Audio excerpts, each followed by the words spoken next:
প্রিয় দর্শক, আমরা চলে এসেছি নওগাঁ জেলার নেয়ামতপুর থানায়। নেয়ামতপুর থানা ধানের জন্য বিখ্যাত।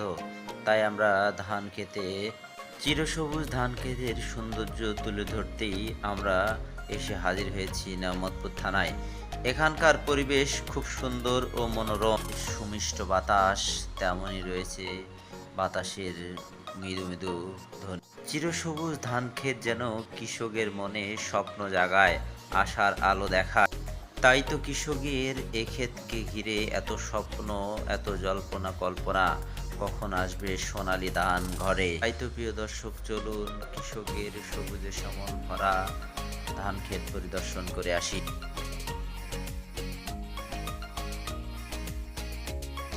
গ্রাম মানেই আমাদের মনে নাড়া দেয় নৌকা ভ্রমণের কথা। নৌকাতে ঘোরাঘুরি করতে কার না ভালো লাগে।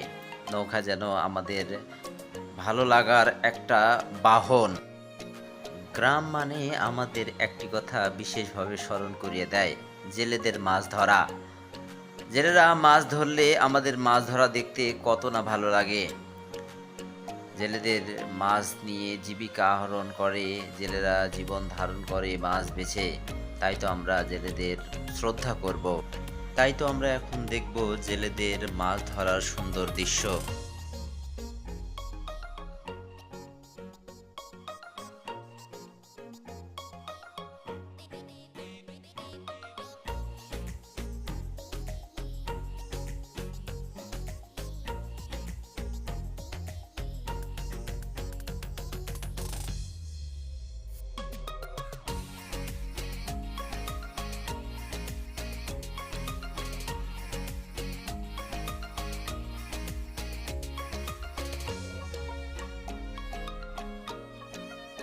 রহমতপুর থানার ছাতরা বিলে দেখা মিলল শকুনের। চলুন আমরা দেখে আসবো শকুনের মাছ ধরার সুন্দর দৃশ্য।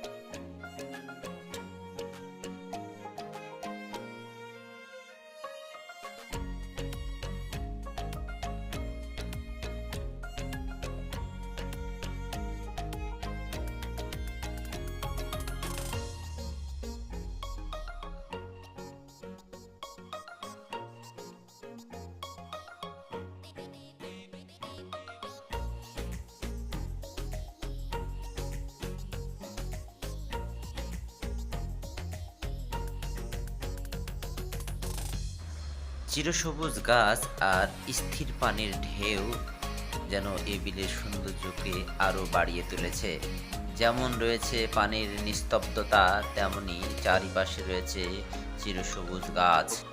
এখন আমরা এই বিলের চারিদিককার সৌন্দর্য উপভোগ করব।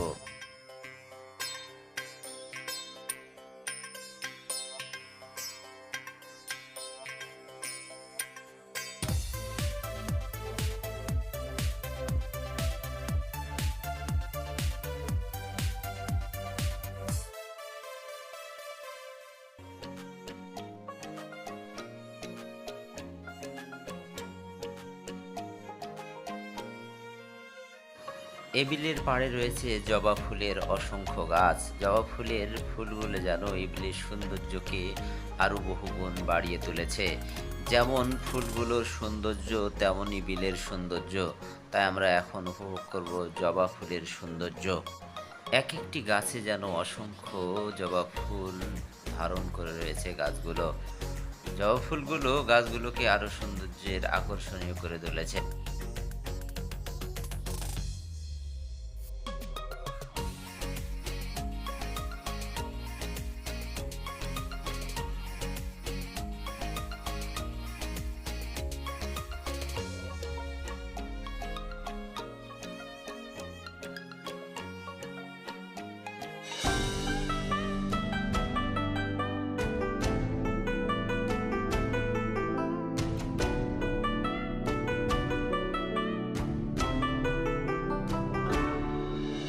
প্রিয় দর্শক, ভিডিওটি এখানেই শেষ। যদি ভিডিওটি আপনাদের ভালো লেগে থাকে তাহলে ভিডিওটিতে সাবস্ক্রাইব করে বেল বাটনটি অন করে দিন।